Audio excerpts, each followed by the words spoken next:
Okay, well, good afternoon. My name is Tom Harris. I'm the Executive Director of the International Climate Science Coalition, or ICSC as we call it.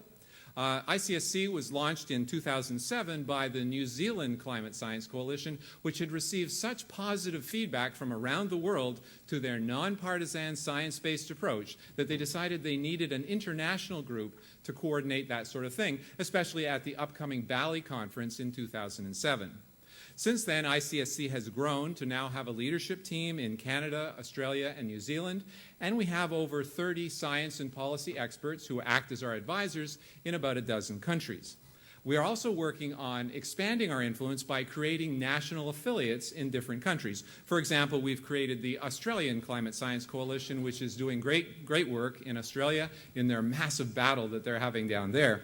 Also, we've created the Climate Science Coalition of America, and you'll be hearing from their executive director, Steve Gorham, tomorrow. We're working to create climate science coalitions in other countries as well, but I will keep confidential which countries those are.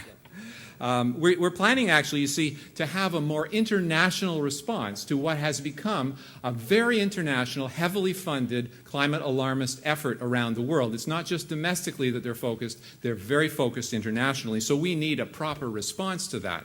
Now, at the same time, we're promoting the idea that since climate always changes, independent of the causes, that we need to help people adapt, okay? So from that point of view, we're not left or right. We think that you should help people adapt to climate change. It's something that hurts people. It also helps people in some cases. And I think what we're going to see in the future is that many African nations will have a lot of trouble having mitigation attached to adaptation in all these negotiations, because getting mitigation agreements is going to be very difficult and, of course, in our opinion, useless, while the adaptation funding is indeed quite useful if it's handled properly. But as long as these two are tied together, it's going to be very difficult to get international agreements. So the African nations, I think, and the other developing countries are going to eventually be pushing to have these as separate, totally separate conferences and tracks. Right now they're tied together, and that's a big mistake.